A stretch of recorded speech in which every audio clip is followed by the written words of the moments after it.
Livro O Deus Esquecido, de Francis Chan. Introdução. Você pode pensar que chamar o Espírito Santo de Deus Esquecido é passar um pouco da conta. Talvez concorde que a Igreja tem concentrado atenção demais em outras coisas, mas considere um exagero dizer que nós temos esquecido do Espírito Santo. Não acho que seja assim. Do meu ponto de vista, o Espírito Santo é tristemente negligenciado, e em todos os sentidos práticos, até mesmo esquecido. Ainda que nenhum cristão negue a existência dessa pessoa da Trindade, posso até apostar que há milhões de frequentadores de igreja em todo o mundo incapazes de dizer de maneira confiante que experimentaram a presença ou a operação do Espírito Santo em sua vida nos últimos meses. E muitos deles não acreditam que possam senti-la. Quando se trata de referência do sucesso nos cultos das igrejas, a importância da frequência superou a ação do Espírito Santo. O modelo de adoração baseado no entretenimento foi amplamente adotado nos anos 1980 e 1990. Embora contribua para nos libertar do tédio por mais ou menos 2 horas por semana, esse método encheu nossas igrejas de consumidores preocupados apenas com eles mesmos, em vez de servos dispostos a qualquer sacrifício e em constante comunhão com o Espírito Santo. Talvez estejamos muito familiarizados e à vontade com o atual estado da igreja e, por isso, não sintamos o peso do problema.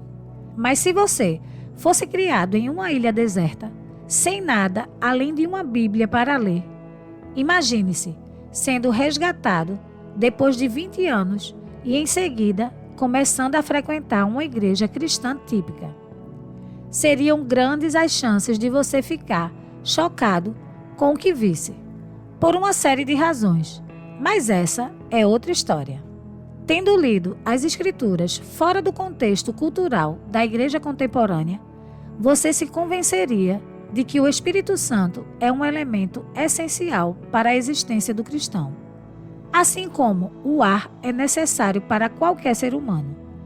Você saberia que o Espírito Santo orientou os primeiros cristãos a realizar coisas inexplicáveis, a viver uma vida que não fazia sentido para a cultura que os cercava e, em última análise, a divulgar a história da graça divina por todo o mundo. Há um grande abismo entre o que lemos a respeito do Espírito Santo nas Escrituras e como os cristãos e as igrejas agem hoje em dia. Em muitas igrejas modernas, você ficaria espantado ao notar a aparente ausência do Espírito Santo. Ele não se manifesta de jeito nenhum. E esse é, em minha opinião, o ponto-chave do problema. Se eu fosse Satanás e meu objetivo final fosse frustrar os propósitos de Deus e seu reino, uma de minhas principais estratégias seria levar os frequentadores de igreja a ignorar o Espírito Santo. A intensidade como isso tem acontecido, e eu diria que se trata de um mal que se espalhou no corpo de Cristo, está diretamente relacionada à insatisfação que a maioria das pessoas sentem a respeito da igreja e dentro dela. Sentimos que está faltando alguma coisa muito importante. Essa sensação é tão forte que algumas pessoas se afastam completamente da igreja e da palavra de Deus. Acredito que essa coisa que falta é, na verdade, alguém, mais precisamente o Espírito Santo. Sem ele, as pessoas tentam agir de acordo com as próprias forças e só conseguem atingir resultados limitados à condição humana. O mundo não é movido por um amor ou por ações de origem humana. E sem o Espírito Santo, a igreja não é capaz de viver de um modo diferente de qualquer outro agrupamento de pessoas. No entanto, quando os cristãos passam a viver no poder do Espírito, a evidência na vida da igreja é algo sobrenatural. Ela não consegue deixar de ser diferente, e o mundo não consegue deixar de notar essa diferença. Quando escrevi este livro, a pergunta que continuava rondando minha mente era a seguinte: como pode um ser humano escrever bem sobre o assunto sagrado, que é o Espírito Santo de Deus? Não há nenhum tema que me intimide mais, ainda que não consiga pensar em nada mais essencial para a Igreja de Deus, em qualquer lugar do mundo, e especialmente no Ocidente, onde parece que o Espírito Santo simplesmente desapareceu de muitas igrejas. Estou escrevendo, sem dúvida, de um contexto ocidental, e sei que o corpo de Cristo é vibrante, continua crescendo. O Espírito Santo atua em continentes como a África, a América do Sul e a Ásia. Também sei que Deus opera de maneira singular nos mais diversos lugares e nas mais diferentes épocas. Penso que isso explica parte da diferença entre um lugar e outro. No entanto, também acredito que o Espírito está atuando de maneira mais evidente em lugares onde as pessoas anseiam por ele, apresentam-se humildemente diante dele e não se deixam distrair com a sedução da riqueza e dos confortos, como acontece conosco, os norte-americanos. A luz da Igreja dos Estados Unidos está trêmula, quase se apagando. Já se rendeu demais aos reinos e valores deste mundo. Enquanto a maioria das pessoas percebe que há um problema, poucas fazem alguma coisa a respeito. E das que fazem, muitas optam pelas soluções erradas. Em vez de falar de uma maneira relevante e profunda a cultura atual, temos capitulado e, em muitos casos, demonstrado pouca ou nenhuma diferença em relação ao mundo. Não tenho certeza se é um chamado ou um mero senso de urgência que me leva a escrever este livro. Talvez ambos. O fato é que não tenho o direito de escrevê-lo, mas acredito que se trata de uma obra que precisava ser escrita. Por isso o fiz, confiando que Deus a usará para a sua glória. O Espírito Santo é um elemento absolutamente vital para a nossa atual situação. É claro que ele é sempre vital, mas talvez de maneira ainda mais especial hoje em dia. Afinal de contas, se o Espírito Santo age, nada pode impedi-lo. Se ele não age, não conseguiremos produzir frutos genuínos. Não importa quanto esforço façamos ou quanto dinheiro gastemos. A igreja se torna irrelevante quando ela não passa de uma simples criação humana. Não temos condições de ser tudo o que fomos criados para ser, quando tudo em nossa vida e em nossas igrejas se explica sem a obra e a presença do Espírito de Deus. Talvez o que nos falte não seja teologia, e sim integridade teológica. Muitas pessoas possuem conhecimento, mas não têm a coragem de admitir a discrepância que existe entre as coisas que sabemos e nossa forma de viver. Centenas de obras, teologicamente bem fundamentadas, já foram escritas a respeito da doutrina do Espírito Santo, sobre a doutrina da Trindade, e assim por diante. Este livro não pretende ser uma delas. Óbvias, negligenciadas e cruciais. São os adjetivos que eu usaria para descrever as verdades que apresentei. Nos capítulos a seguir, falarei a respeito do conhecimento fundamental que a maioria das pessoas possui a respeito do Espírito Santo. Analisaremos alguns trechos chaves das Escrituras que se referem ao Espírito Santo em busca dos conceitos equivocados, dos abusos que cometemos e até dos temores que temos em relação a ele. Se empreendermos essa jornada de modo honesto, tenho a esperança de que podemos ir além da nossa atual compreensão do Espírito Santo, de que daremos início a uma comunhão mais aberta, vivendo com ele uma experiência a cada dia, ou mesmo a cada momento, de que entraremos em sintonia com ele muito mais em função das coisas que está fazendo agora do que das que ele fez há meses ou anos. Seremos lembrados da força e da sabedoria que o Espírito Santo nos disponibiliza e oraremos diligentemente por mais.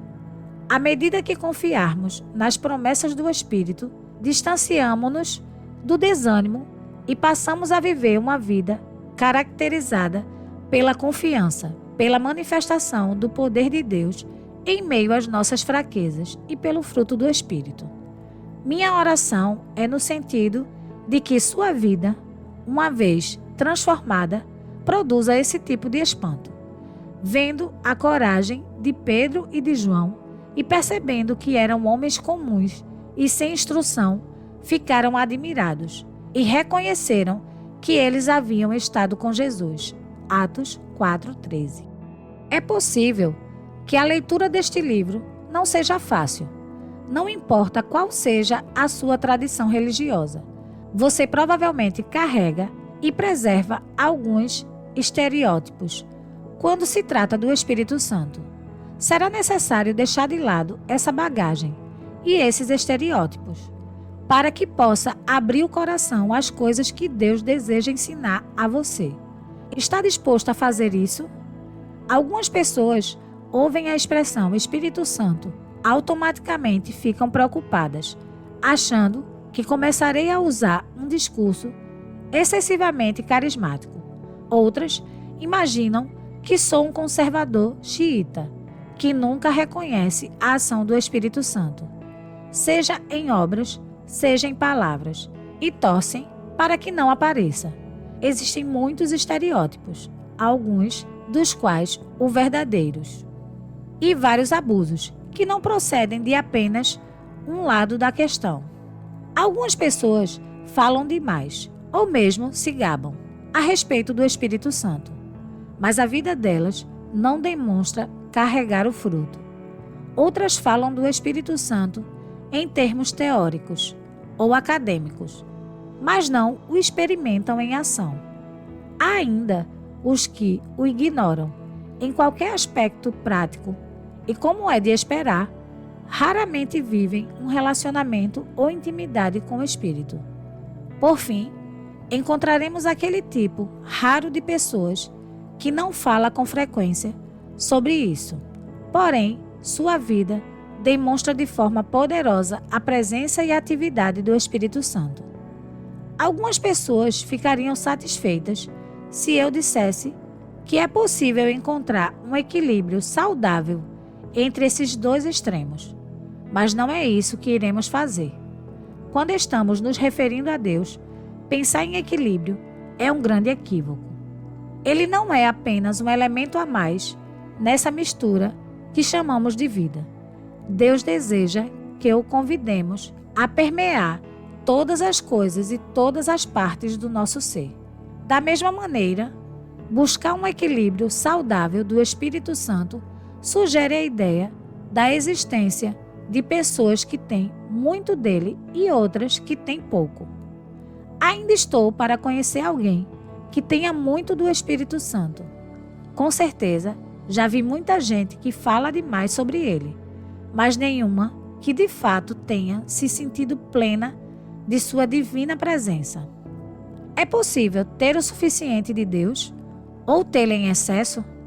Será que existe determinado ponto a partir do qual a pessoa pode se sentir satisfeita com a quantidade de intimidade, conhecimento e poder de Deus que experimenta?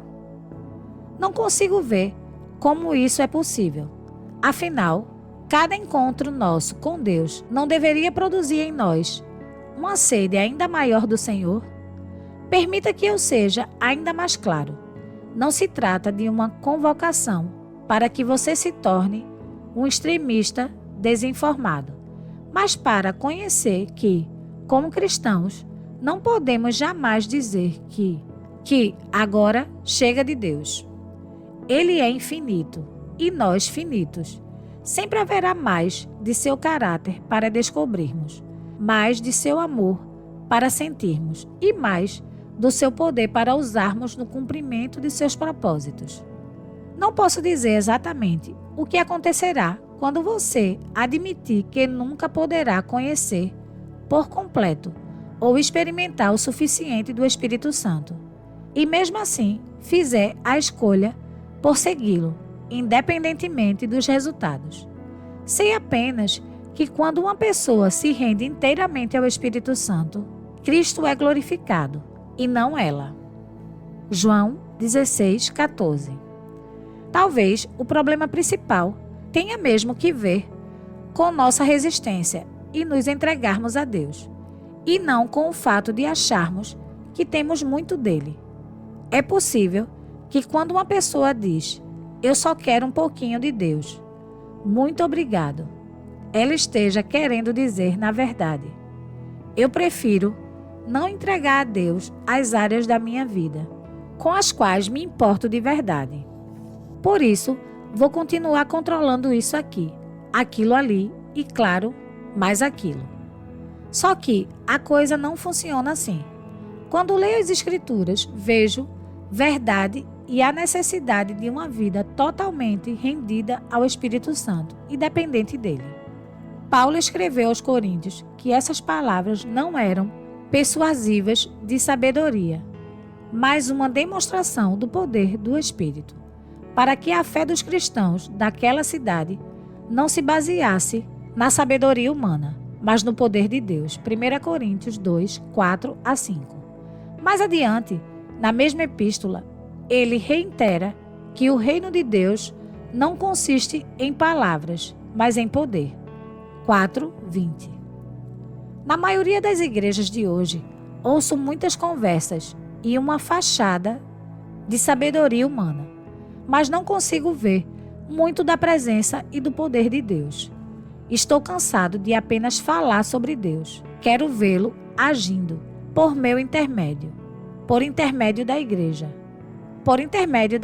Cornerstone e por intermédio do corpo de Cristo, espalhado pelo mundo inteiro. Sei que há mais. Todos nós sabemos que há mais. Foi por essa razão que escrevi este livro, para analisar com você como Deus nos tem chamado para ir além por meio da força e da presença do Espírito Santo. Recuso-me a viver o que resta da minha vida onde estou neste momento, estagnado no ponto atual. Não me entenda mal. Deus já fez tanto em minha vida e sou muito grato por isso. Apenas estou convencido de que há mais para mim. Há mais do Espírito Santo e mais de Deus do que qualquer um de nós experimenta. Eu quero chegar lá, não apenas em termos de conhecimento, mas também na vida, com tudo que sou. Ao darmos início à leitura deste livro, que nosso desejo de experimentar mais do Espírito Santo possa se tornar nosso ponto de partida e que abramos mais amplamente e como nunca antes o coração e a nossa vida à sua presença e às suas ações, pelo poder e pela presença do Espírito Santo, que possamos ser pessoas diferentes quando chegarmos ao fim dessa jornada. Capítulo 1. Já tenho Jesus. Por que preciso do Espírito Santo? Também devemos encarar este fato. O nível geral de espiritualidade entre nós é baixo. Temos nos medido por nós mesmos. E com isso, o incentivo para buscar planos mais elevados nas coisas do Espírito Santo está se esgotando. Temos imitado o mundo, buscando a aceitação popular, inventado deleites para substituir a alegria do Senhor e produzindo um poder barato e sintético para tomar o lugar do poder do Espírito Santo. A.W. Tozer. Estou convencido de que a Igreja necessita desesperadamente abrir espaço para o Espírito Santo de Deus agir com liberdade. Acho que podemos concordar em que existe um problema em nossas igrejas. Alguma coisa não está certa. Mas não acredito que conseguiremos chegar a um acordo a respeito do que está errado. A maioria das pessoas não associa o que está faltando ou o que está errado com uma necessidade específica do Espírito Santo. Há algum tempo, essa incapacidade que demonstramos em fazer um autoexame, especialmente no que se tange à área do Espírito Santo, realmente mexeu comigo. 2 membros das Testemunhas de Jeová bateram à porta da minha casa e começaram a conversar. Eu tinha um bocado de coisa para fazer, por isso me preparei para dispensá-lo. Mas, conforme eles começaram com aquele papo de sempre, decidi parar por alguns minutos e discutir com os 2 visitantes. Com gentileza, disse-lhes que considerava seus ensinamentos sobre Jesus ofensivos, porque eles defendiam a ideia de que o Filho de Deus e o Arcanjo Miguel são a mesma pessoa. Expliquei-lhes aquilo em que acredito. Jesus é muito mais que um anjo, entre tantos outros. Ele é o próprio Deus. Os visitantes argumentaram: não, Jesus Miguel é o único arcanjo. Não há outros arcanjos. Então, eu lhes pedi que abrissem suas Bíblias em Daniel 10:13, onde está escrito: mas o príncipe do reino da Pérsia me resistiu durante 21 dias. Então Miguel, um dos príncipes supremos, veio em minha ajuda, pois eu fui impedido de continuar ali com os reis da Pérsia. Grifo do autor. Mostrei que essa passagem é clara. Miguel é apenas um dos príncipes supremos, ou arcanjos. Isso os pegou de surpresa. Eles me disseram que nunca tinham ouvido falar disso, nem haviam lido nada a respeito. Agora que eu tinha a atenção dos 2, disse: não há como vocês me olharem nos olhos e dizer, com toda a sinceridade, que um dia pararam, buscaram a Deus, leram a Bíblia e chegaram sozinhos à conclusão de que Jesus é a mesma pessoa que o Arcanjo Miguel. Ninguém poderia concluir isso por conta própria. Vocês só acreditam nisso porque foi o que ouviram de outra pessoa. E não sou eu quem vai ficar aqui, de pé, dando-lhes comida na boca. Com isso, eu os desafiei a ler a Bíblia por si mesmos, em vez de simplesmente aceitar tudo o que os outros diziam. Eles foram embora e disseram que pensariam no conselho que dei. Saí daquela conversa me sentindo um pouco orgulhoso por tê-los confundido e levado aquelas 2 pessoas a questionar suas crenças. No entanto, não conseguia deixar de pensar se eu tinha sido justo com eles. Será que eu mesmo já havia parado para ler a Bíblia em busca dessa verdade tão evidente? Ou será que eu mesmo havia assimilado de modo passivo o que ouvira de outras pessoas, assim como aqueles visitantes que bateram à minha porta? Foi então que comecei a ler as Escrituras como jamais li antes. Pedi ao Espírito Santo que as tornasse vivas e ativas para mim, embora já as conhecesse havia muitos anos. Pedi a Deus que penetrasse nas noções equivocadas e mal elaboradas que eu havia reunido ao longo da vida. Hebreus 4:12. Trata-se de um ótimo exercício para as pessoas que passam muitos anos imersas na cultura da igreja. É claro que essa postura envolve alguns perigos, considerando que a Bíblia deve ser interpretada dentro do contexto e da responsabilidade de uma comunidade de fiéis. Mesmo com essa qualificação, aqueles que foram criados dentro da bolha da igreja precisam olhar além do status quo e avaliar de maneira crítica o grau de adequação à Bíblia em que estão vivendo. A maioria das pessoas supõe que as coisas nas quais acreditam estão certas. É claro que fazemos isso. É por essa razão que acreditamos no que cremos, mas nunca se preocupou em pesquisar para confirmar a verdade dessas coisas. Alguém simplesmente nos falou, é assim mesmo, e jamais questionamos. O problema é que muitas das coisas em que acreditamos são, com frequência, baseadas mais em acomodação ou na tradição cultural do que na Bíblia. Acredito que temos tanto o dever de reexaminar nossa fé quanto as testemunhas de Jeová que bateram à minha porta. Lembre-se, os bereanos foram elevados à categoria de bons exemplos porque questionaram as coisas que lhes haviam sido ensinadas. Eles procuravam se certificar de que até mesmo os ensinamentos dos apóstolos estivessem de acordo com o que estava escrito. Os bereanos eram mais nobres do que os tessalonicenses, pois receberam a mensagem com grande interesse, examinando todos os dias as Escrituras para ver se tudo era assim mesmo. Atos 17:11. Uma das áreas que precisamos desesperadamente examinar é o conceito que temos a respeito do Espírito Santo e a maneira de nos relacionarmos com ele. Como já mencionei, se eu e você nunca tivéssemos entrado em uma igreja e lêssemos o Antigo e o Novo Testamento, teríamos grandes expectativas a respeito da ação do Espírito Santo em nossa vida. Pense nisto. Ao anunciar sua morte, Jesus conforta os discípulos, dizendo a eles que outro conselheiro estava por chegar. João 14,16. Em João 16,7, ele vai além e diz que é para o bem deles que partiria e assim o conselheiro poderia vir. Além disso, em Atos 1, 4-5, depois da sua morte e ressurreição, Jesus orienta os discípulos a permanecer em Jerusalém e aguardar pelo Espírito Santo. Os discípulos obedecem, porque é isso mesmo que as pessoas fazem quando alguém ressuscita dos mortos e dá alguma instrução.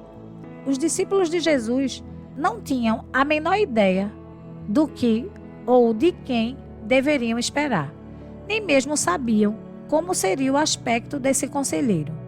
No entanto, mantiveram as expectativas e a confiança, porque Jesus os instruíra a esperar por aquele presente precioso.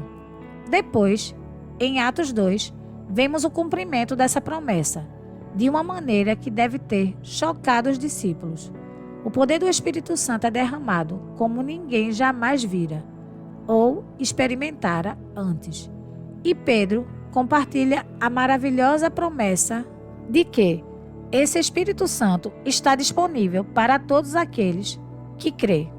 As epístolas nos falam do impressionante poder do Espírito Santo operando em nossa vida, de nossa capacidade proporcionada pelo Espírito, de abandonar o pecado com a ajuda dele e dos dons sobrenaturais que ele distribui entre os filhos de Deus. Se lêssemos esses relatos e acreditássemos neles, seria natural esperarmos por uma manifestação poderosa do Espírito Santo. Ele não seria mais um componente esquecido da Trindade, ao qual, vez por outra, damos um traço de reconhecimento, como acabou se tornando em muitas igrejas. Esperamos que nossa vida nova, com o Espírito Santo, fosse radicalmente diferente da nossa antiga vida sem ele. No entanto, não é isso que acontece com a maioria das pessoas. Não vivemos dessa maneira. Por alguma razão, não achamos que precisamos do Espírito Santo. Não esperamos que ele haja, ou então, quando o fazemos, nossas expectativas são, em geral, mal orientadas ou egoístas. Considerando os talentos que recebemos, nossa experiência e nossa educação, muitos de nós temos a tendência de nos considerar razoavelmente capazes de viver bem, segundo os padrões desse mundo, sem qualquer ajuda do Espírito Santo. Até mesmo nossa igreja pode crescer sem a ajuda dele. Sejamos sinceros, se você combinar um orador carismático, um grupo musical talentoso para a adoração musical e alguns eventos criativos bem interessantes, as pessoas frequentarão sua igreja. Isso, porém, não significa que o Espírito Santo de Deus esteja operando e se movendo na vida das pessoas que estão chegando. Quer dizer apenas que você criou um espaço cujo apelo é suficiente para atrair as pessoas por 1 ou 2 horas a cada domingo. Com certeza, Isso não significa que as pessoas sairão da igreja mobilizadas para a adoração, nem mais temente a Deus. É mais provável que elas destaquem a qualidade da música ou o apelo do sermão em vez daquele que é a razão primeira da reunião das pessoas em uma igreja.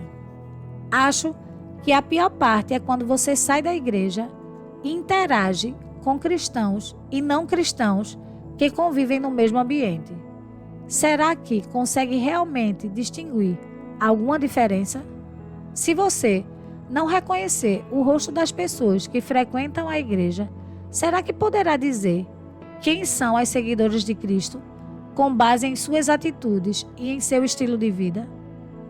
Para ser sincero, às vezes me sinto sem graça por causa de alguns de meus vizinhos cristãos. Os não cristãos parecem ser mais alegres, hospitaleiros, pacíficos. Por que isso acontece? E como isso é possível? Romanos 8:9 diz: Entretanto, vocês não estão sob o domínio da carne, mas do Espírito, se de fato o Espírito Santo de Deus habita em vocês. Paulo reitera essa verdade em 1 Coríntios 6:19 e 20. Acaso não sabes que o corpo de vocês é santuário do Espírito Santo, que habita em vocês e que lhes foi dado por Deus, e que vocês não são de si mesmos? Vocês foram comprados por alto preço. Nosso corpo é templo do Espírito Santo. Mais adiante nos aprofundaremos, mas no significado disso para a nossa vida, essencialmente. Porém, pode-se dizer que o Espírito Santo faz de nosso corpo sua habitação, somos sua morada. E essa é a questão que não posso evitar.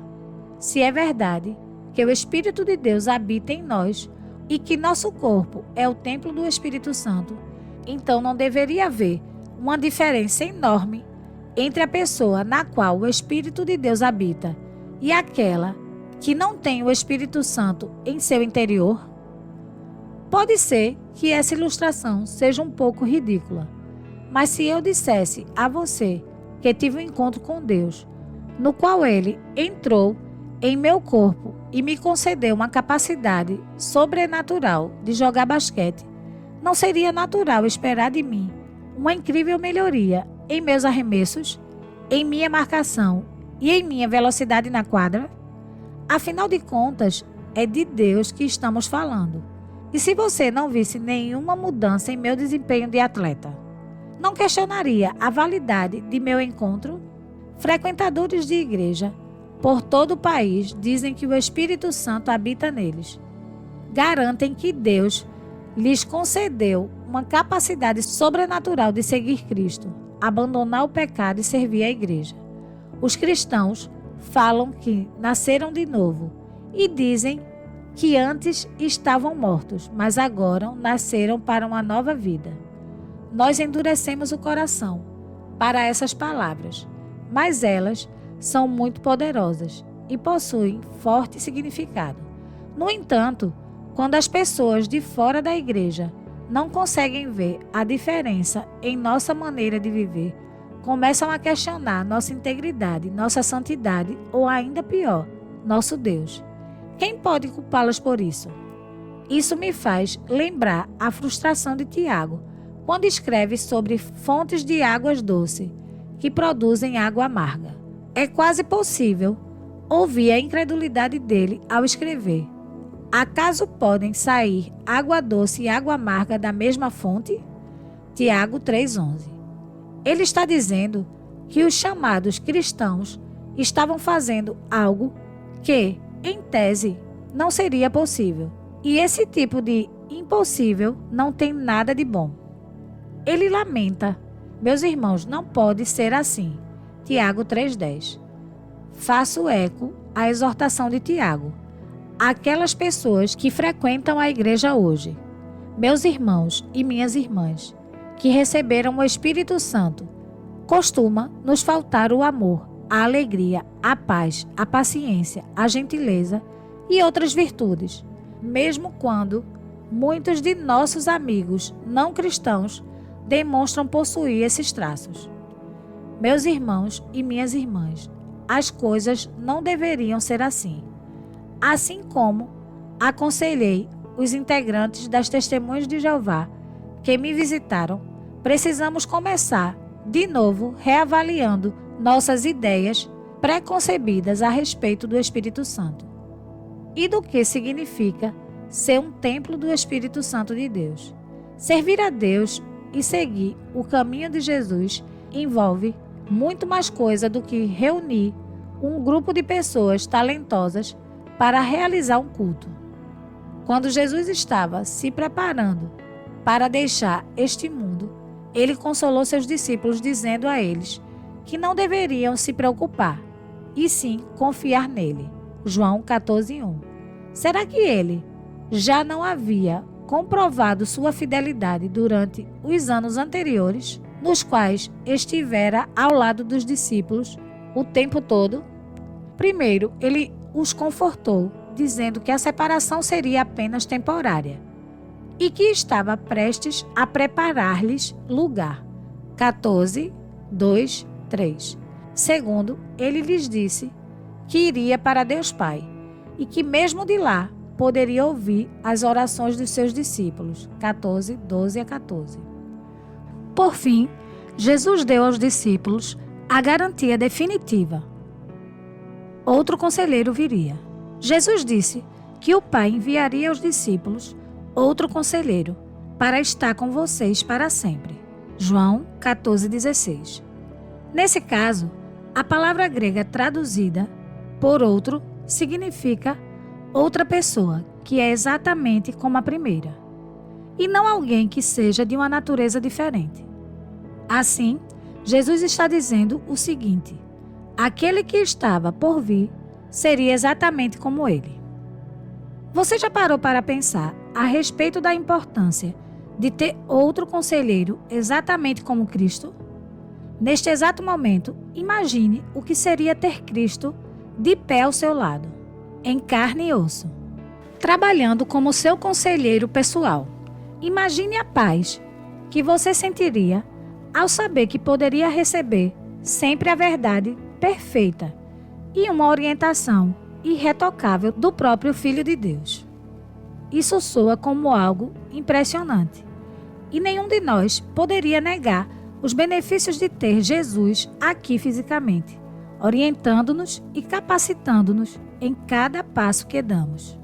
No entanto, por que devemos achar que essa situação seria de alguma maneira melhor do que a presença literal do Espírito Santo? Aqueles que acreditam em Jesus jamais deveriam negar esta verdade. Temos o Espírito do Deus vivo, o Espírito daquele que ressuscitou Jesus dentre os mortos, vivendo dentro de nós. Não estou nem um pouco convencido de que tenhamos internalizado essa verdade e aproveitado bem as bênçãos que Deus planejou para nós. Parece que esse conhecimento ultrapassou a nossa compreensão e que não tomamos posse dele. Acabou não fazendo tanta diferença assim em nossa vida, a ponto de, caso acordássemos amanhã e descobríssemos não ser verdade que o Espírito Santo habita em nosso interior, o mais provável é que essa notícia não mudasse muito a nossa vida. O próprio Jesus disse aos discípulos: mas eu lhes afirmo que é para o bem de vocês que eu vou. Se eu não for, o conselheiro não virá para vocês. Mas se eu for, eu o enviarei. João 16:7. O que Jesus está dizendo basicamente aos discípulos é o seguinte: sim, eu estive com vocês por 3 anos e meio, mas é melhor que eu os deixe e que o Espírito Santo venha. Quando os discípulos ouviram aquilo, há 2000 anos, tenho certeza de que foi difícil para eles assimilar. Como poderia ser melhor trocar um Jesus humano, um homem em cuja companhia podiam conversar, comer e rir, por um espírito que não podiam ver fisicamente? Milhares de anos depois, acho que a maioria das pessoas também optariam por um Jesus físico, em detrimento de um Espírito Santo invisível. Mas o que fazer diante do fato de Jesus dizer que é melhor para os seus seguidores ter o Espírito Santo. Podemos crer nele? Se a resposta é sim, será que a nossa vida reflete essa convicção? Meu palpite é o de que muitas das pessoas que estão lendo este livro possuem um conhecimento básico sobre o Espírito Santo. Mas quando se trata de ter uma experiência com ele na própria vida, aí a história é outra. Pare por um momento e faça a si mesmo esta pergunta: quando foi a última vez que vi, sem sombra de dúvida, o Espírito Santo operando em mim ou em alguém ao meu redor? Se isso aconteceu há pouco tempo, separe alguns minutos para refletir sobre o que o Espírito de Deus fez e como você o viu em ação.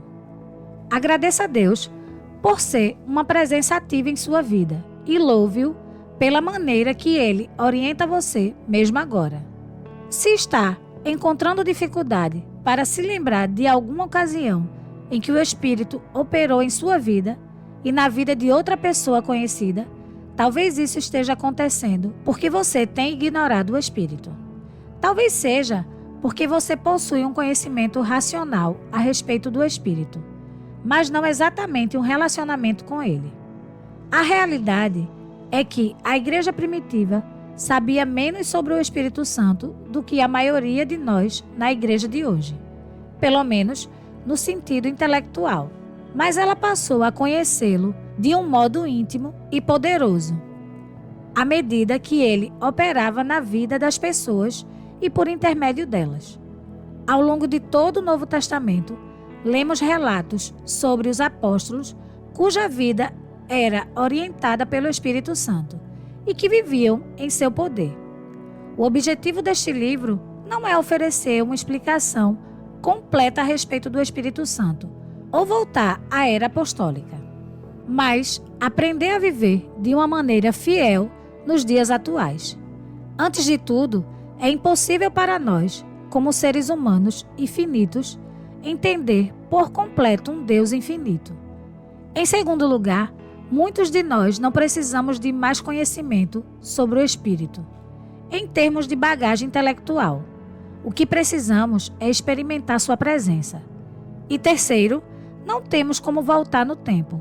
Só podemos avançar, buscar o significado de uma vida de fidelidade dentro do nosso tempo e de nossa cultura, onde Deus nos colocou. Assim, ao mesmo tempo em que você, espero, estiver aprendendo alguma coisa sobre o Espírito Santo neste livro, minha oração é no sentido de que isso o leve a experimentar uma comunhão ainda mais profunda com Ele, experimentando cada vez mais o seu poder e a sua presença.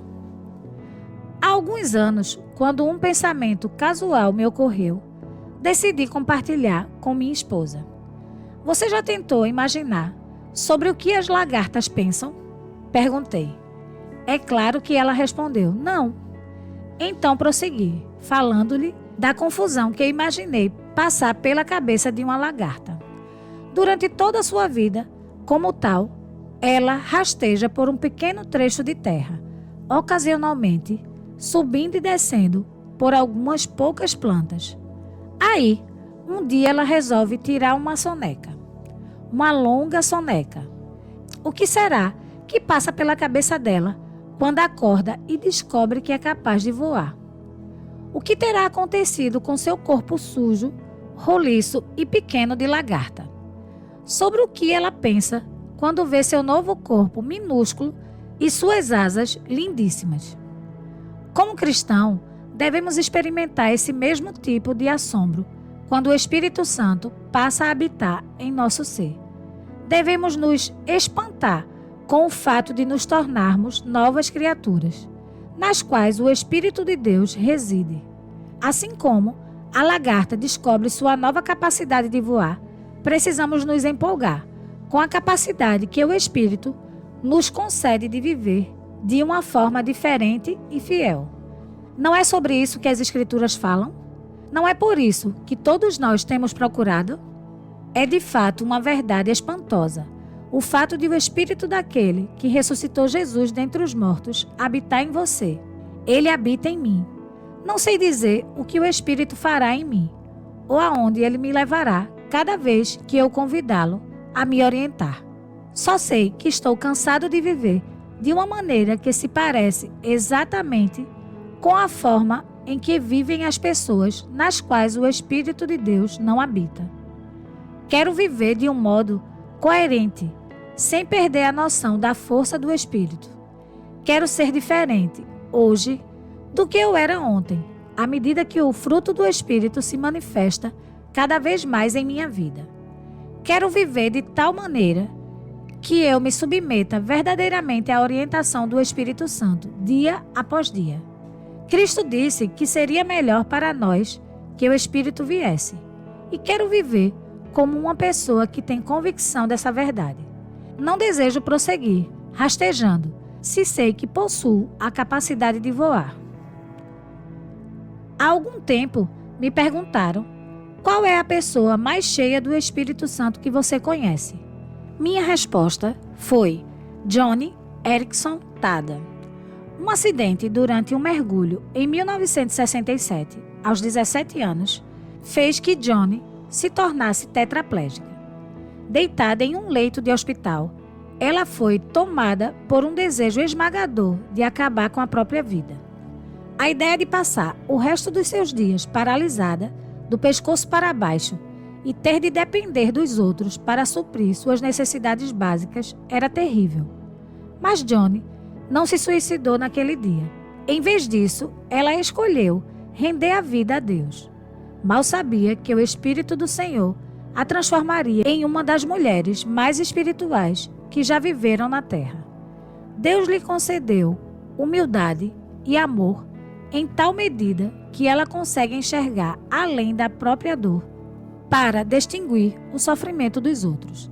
Trata-se de uma pessoa que, humildemente, considera os outros superiores a si mesma. Uma apropriação de Filipenses 2:3. Nem sei por onde começar para relatar tudo quanto ela já fez. Enquanto passava por 2 anos de reabilitação, depois do acidente, ela dedicava muitas horas a aulas de pintura, com um pincel preso entre os dentes. Suas pinturas e ilustrações detalhadas se tornaram o sonho de colecionadores. Sua autobiografia, Joni, que se tornou um best-seller internacional, foi transformada posteriormente em um longa-metragem. Em 1979, ela fundou a organização Joni e seus amigos, com o objetivo de fomentar o ministério cristão, a comunidade das pessoas portadoras de necessidades especiais no mundo inteiro. Isso levou ao estabelecimento, em 2007, do Centro Internacional de Reabilitação Joni e seus amigos, que atualmente produz um forte impacto sobre milhares de famílias em vários continentes. Cada semana, mais de 1 milhão de pessoas ouvem seu programa de rádio diário de 5 minutos. Joni e seus amigos. A organização que ela fundou serve a centenas de famílias, com pessoas portadoras de necessidades especiais, organizando retiros em todo o território norte-americano. Por intermédio do programa Rodas para o Mundo, cadeiras de rodas são recolhidas como doações num país inteiro, reformadas por detentos de vários presídios e, em seguida, enviadas e doadas novamente a países em desenvolvimento, onde, sempre que possível, terapeutas adaptam cada cadeira a uma criança ou a um adulto com deficiência física, que não tem condições de comprá-la. Até 2008, Rodas para o Mundo já havia alcançado a marca de 52.342 cadeiras de rodas distribuídas em 102 países e treinado centenas de líderes comunitários e de igrejas, incluindo pessoas portadoras de necessidades especiais. Em 2005, Joni Eareckson Tada foi indicada para o Comitê de Orientação para Pessoas com Deficiência Física do Departamento de Estado norte-americano. Ela trabalhou com Condoleezza Rice em programas relacionados a pessoas portadoras de necessidades especiais daquela instituição e em outros países. Joni já compareceu 2 vezes ao programa de entrevista Larry King Live, nas quais não apenas deu seu testemunho cristão, como também apresentou uma perspectiva bíblica sobre temas cotidianos que afetam a população que enfrenta dificuldades por causa de alguma deficiência física. Além disso, ela escreveu mais de 35 livros. No entanto, não é por causa dessas realizações que considero John a pessoa mais cheia do Espírito Santo que conheço. Na verdade, essa admiração não tem nada a ver com as coisas que ela alcançou, e sim com o fato de John não passar mais de 10 minutos sem começar a cantar uma música de louvor a Deus, citar uma passagem das Escrituras Sagradas ou compartilhar uma palavra comovente e apropriada de encorajamento. Nunca vi o fruto do Espírito se manifestar de maneira mais clara na vida de alguém quanto acontece quando estou com Johnny. Mal consigo manter uma conversa com ela sem derramar algumas lágrimas. Isso acontece porque John é uma pessoa cuja vida, em todos os aspectos, evidencia a obra do Espírito Santo, nela e por intermédio dela.